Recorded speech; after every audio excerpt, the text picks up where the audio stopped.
Hello.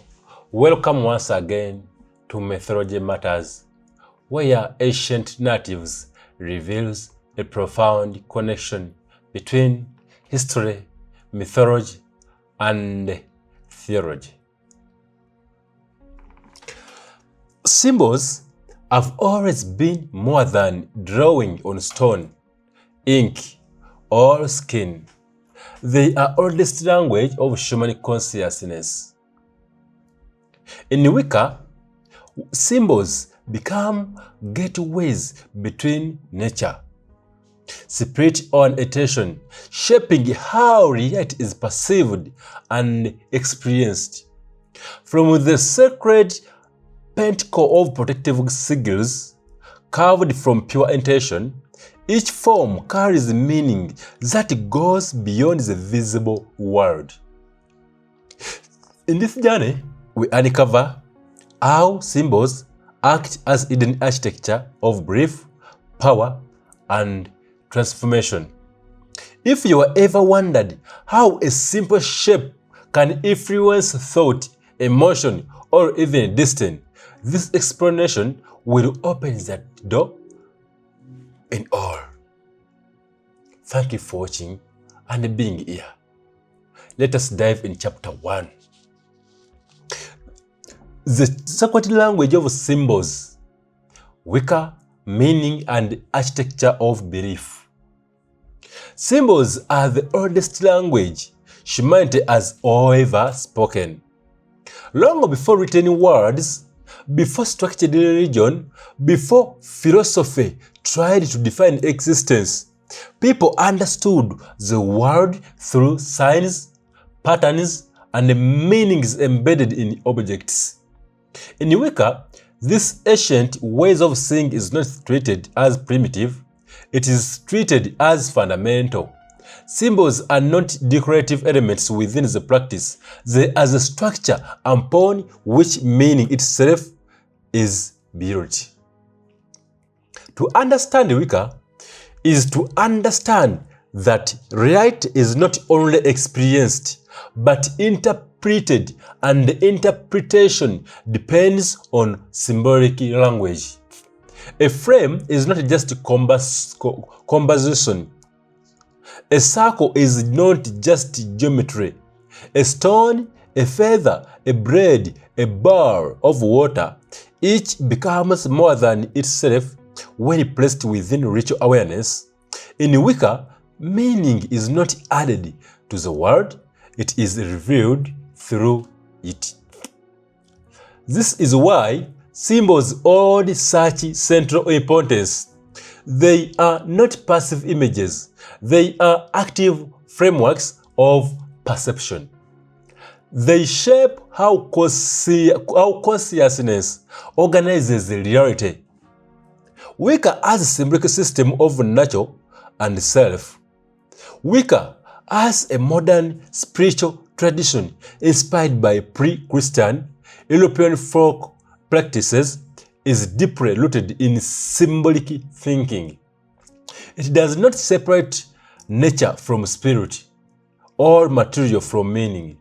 Instead, it sees the physical world as a living system of correspondences. Everything reflects something else. Every point beyond itself. Within this worldview, symbols act as bridges between layers of reality. The visible world is not rejected, it is reinterpreted. A tree is not only wood and leaves, it is endurance, cycles, grounding, and growth. The moon is not only celestial body, it is rhythm, change, intuition, and hidden motion. Wicca does not require belief in symbols as supernatural objects. Instead, it treats them as cognitive and spiritual tools. Ways of focusing awareness so that deeper patterns become visible. In this sense, symbols are not inventions of imagination, they are translation of experience. The pentacle. a map of unity and structure. One of the most recognized symbols in Wicca is the pentacle, a 5-pointed star enclosed within a circle. At first glance, it appears simple, even geometric. Yet, within Wiccan thought, it represents one of the most profound ideas in the tradition, the unity of existence. Each point of the star corresponds to an elemental force: earth, air, fire, water, and spirit. These are not literal substances but categories of experience. Earth represents stability and material form. Air represents thought and communication. Fire represents transformation and will. Water represents emotion and intuition. Spirit represents the unifying consciousness that connects all things. When arranged within a pentacle, these elements are not isolated. They are interdependent. None exists without the others. This structure reflects a key Wiccan idea. Reality is holistic, not fragmented. The circle surrounding the star adds another layer of meaning. It represents wholeness, continuity, and protection. It suggests that all forces operate within a unified field. Nothing is outside the system. Everything is contained within the cycle of existence. Psychologically, the pentacle functions as a map of the self. It reflects the idea that human beings are composed of multiple dimensions: physical, emotional, intellectual, energetic, and spiritual. When the pentacle is used in ritual or meditation, it becomes a mind of internal balance. It is not simply a symbol of belief, but a symbol of integration. The circle: sacred boundaries and conscious space. The circle is one of the most universal symbols in human history, appearing in culture across continents and eras. In Wicca, it holds particularly important function. It defines sacred space. Casting circle is not just a ritual action. It is a shift in awareness. It marks the transition from ordinary perception to intentional presence. Within the circle, time feels different. Attention becomes concentrated. The practitioner steps into a symbolic environment where meaning is heightened and the distraction is reduced. The circle does not trap energy. It organizes it. It creates boundary not of separation, but of focus. In psychological terms, it functions like a mental container. It allows the mind to distinguish between ordinary thought and intentional awareness. The circle also reflects natural cycles. Seasons turn in cycles. The moon waxes and wanes in circles. Life itself moves through repeating phases of growth, decline, death, and renewal. The circle is therefore not just a ritual tool. It is a reflection of reality as psychological rather than linear. In this sense, casting a circle is not about escaping the world. It is about aligning perception with patterns of the world. The elements: a symbolic of experience. The system of 5 elements: earth, air, fire, water, and spirit. Form of symbolic grammar within Wicca. It is a way of categorizing experience so that it can be understood, balanced, and transformed. Earth represents the physical body and the material stability. It is a structure, survival, and grounding. Air, cognition. Air represents cognition, speech, and perception. Fire represents action, desire, and transformation. Water represents emotion, memory, and intuition. Spirit represents unity and awareness itself. These elements are not separate forces competing from dominance or competing for dominance. They are interacting aspects of a single system. Every human experience contains all five in different proportions. A moment of anger, for example, contains fire, emotion. Air, thought that interprets the situation. Earth, bodily tension. Water, emotional depth. And spirit, awareness of the experience. These symbolic models allow practitioners to understand imbalance not as failure but as variation. If life feels stagnant, earth may be dominant without fire. If life feels chaotic, fire may overwhelm us. If life feels disconnected, spirit may feel distant from the other elements. In this way, the elemental system becomes both philosophical and practical. It's language for describing inner experience. Symbols of cognitive anchors.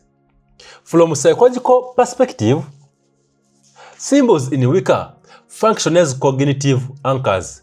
They attack meaning to perception in a way that shapes emotion and mental response. When a practitioner repeatedly engages with a symbol, whether through meditation, ritual, or visualization, the brain begins to associate that symbol with specific states of awareness. Over time, the symbol became a trigger for those states. This is not superstition. It is how associative learning works. The mind forms links between image, emotion, and memory. Symbols become shortcuts into complex mental states. For example, the pentacle may evoke feelings of protection and balance. The circle may evoke focus and clarity. The elements may evoke emotional awareness and self-reflection. These responses are not imagined, they are conditioned. This is why symbols are so effective in spiritual systems across cultures. They bypass abstract reasoning and engage direct experiential understanding. The architecture of belief. At its deepest level, Wiccan symbolism reveals something broader about human consciousness. Belief is not only intellectual, it is a structure. We don't simply hold beliefs, we organize our perception of reality around symbolic frameworks. These frameworks determine what we notice, how we interpret events, and how we assign meaning to experience. Wicca acknowledges this directly. It does not separate belief from practice. Instead, it uses symbols to actively shape awareness. The architecture of belief becomes visible through ritual symbols and intentional focus.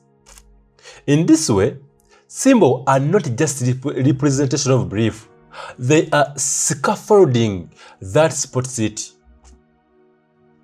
Closing reflection. The sacred language of Wiccan symbols is not about escaping reality, but about deepening engagement with it. Symbols like the pentacle, the circle, and the element don't replace experience, they refine it.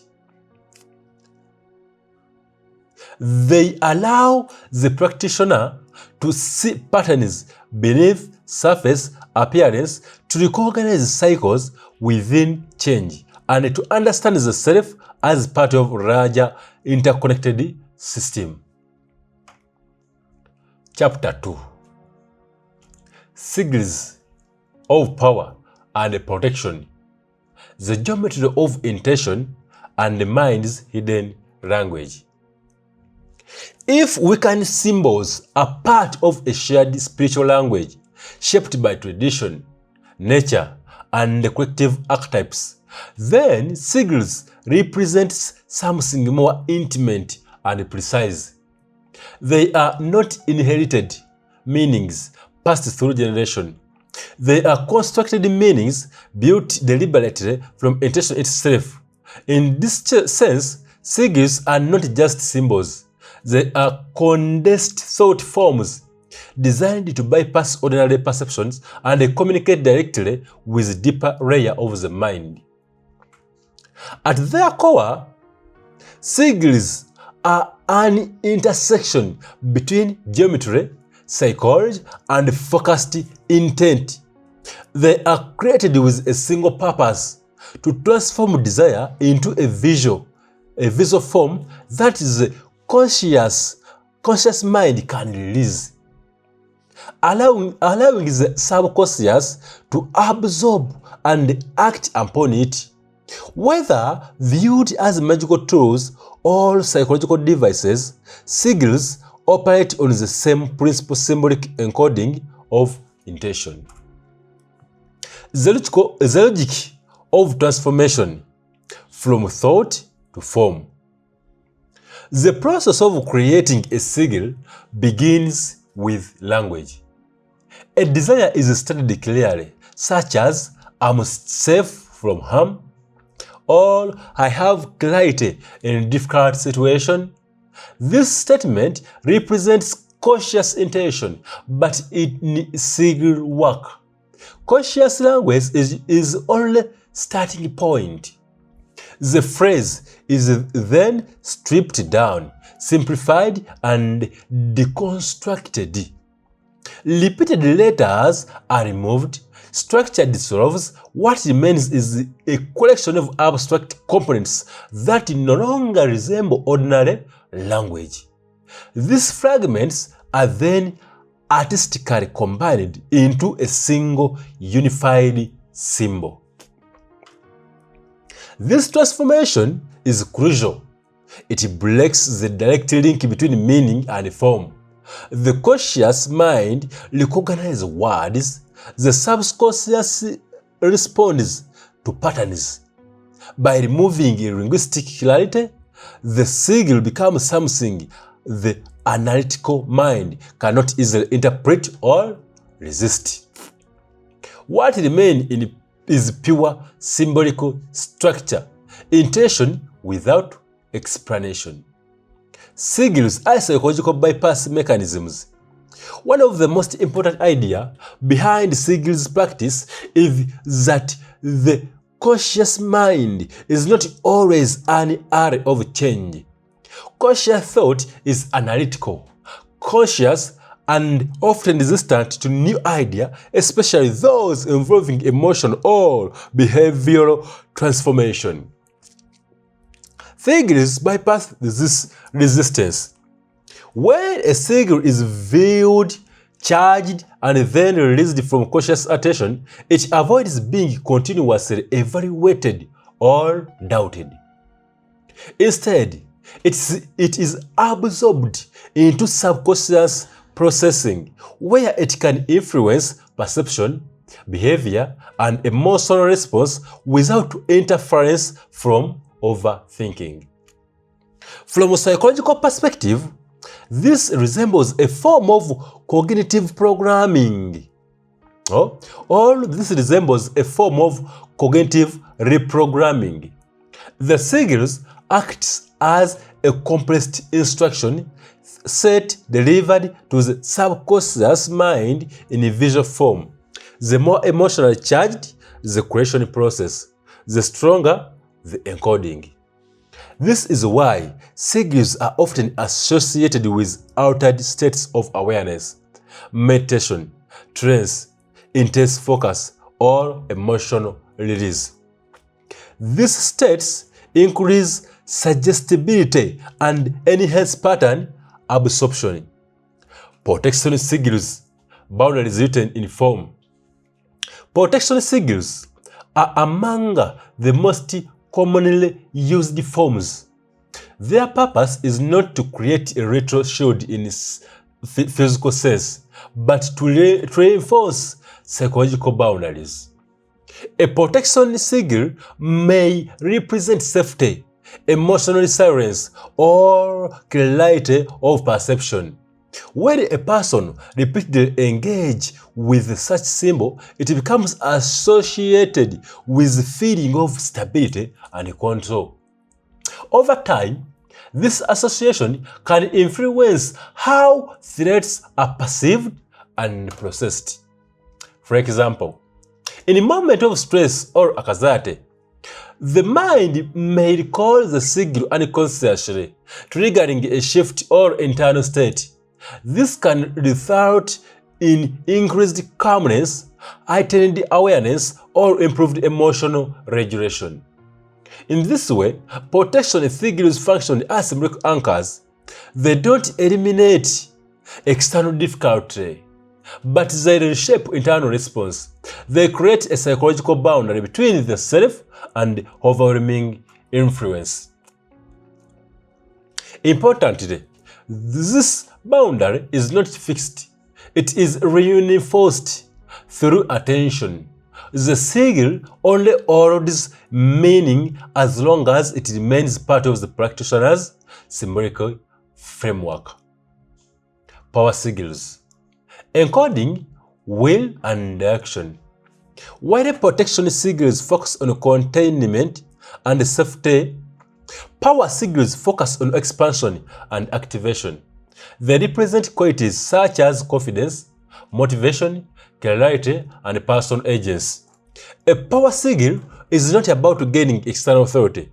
It is about reinforcing internal alignment. It encodes a desired state of being and embeds it into symbolic memory. When engaged repeatedly, a power sigil can act as cognitive trigger. The mind begins to associate with a symbol with specific behavioral patterns. For example, a sigil representing focus may gradually influence attention span and task engagement. A sigil representing confidence may influence posture, decision-making, and self-expression. This process aligns with known psychological principles. Identity is reinforced through repetition. The more frequently symbolic association is activated, the more deeply it becomes embedded in self-concept. In this sense, sigils are not just magical constructs, they are tools of identity formation. The role of forgetting why meaning must dissolve. One of the most constitutive aspects of sigil work is the intentional forgetting of meaning after creation and activation. Practitioners are often encouraged to release conscious attachment to the sigil's original intent. This is not accidental. It is central to the mechanism. If the conscious mind continuously monitors intention, it may interfere with subconscious proceeding or processing. Doubt, expectation, or over-analysis can dilute the symbolic effect. By contrast, forgetting allows the sigil to operate beneath conscious scrutiny. In psychological terms, this resembles incubation. The mind continues processing information outside of active awareness, solution, behavioral shifts, and emotional adjustment emerge gradually without direct effort. The sigil becomes a silent instruction embedded within metal architecture. Symbolic geometry and the language of form, sigils also reveal something deeper about how humans process visual information. The brain is highly sensitive to pattern recognition. Even abstract shapes can carry emotional and cognitive weight. Sigils take advantage of this by converting intention into geometry. Lines, curves, intersection, and repetition create visual rhythms, and the mind interprets instinctively. Unlike a written language, which must be cautiously decoded, symbolic geometry is processed more holistically. It is felt as much as it is seen. This allows sigil to communicate on a non-verbal level. In many ways, sigils resembles dream imagery. They are not meant to be analyzed. They are not meant to be experienced. Their meaning unfolds through interaction rather than explanation. The essence of intention. Because sigils operate on internal cognition, they carry an important ethical dimension. The quality of intention embedded within them shape their psychological impact. A sigil built from fear may reinforce anxiety-based patterns. A sigil built from clarity may reinforce stability. A sigil built from destructive intent may amplify internal conflict rather than resolution. This is why many practitioners emphasize responsibility in creation. Sigils are not external forces acting in the world. They are reflections of internal direction. They amplify what is already present and attention. In this sense, sigils work is less about control over reality and more about awareness of the self. Sigils as interfaces between mind and meaning. Ultimately, sigils function as interfaces. They translate abstract desire into structured form, allowing the mind to engage with intention in a new way. They sit at the boundary between conscious thought and subconscious processing, between the language and image, between desire and behavior.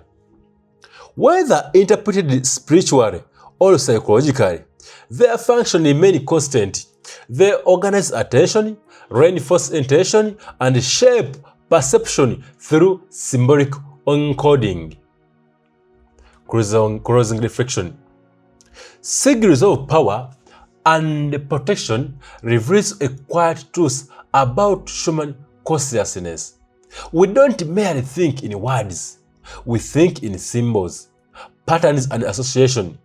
By transforming intention into geometry, sigils bypass the limitation of language and enter the deeper architecture of the mind. They don't force change, they encourage alignment. Symbols are never just symbols. They are living reflections of the mind. Belief and unseen patterns and shape how we experience reality. In Wicca, they become sacred tools of connection, while sigils transform intention into focused direction, quietly working beneath the surface of awareness. What we call magic is often the language of meaning itself, written in form, emotion, and attention. As you step away from this exploration, consider the symbol around you differently. They may be speaking more than you realize. Thank you for watching.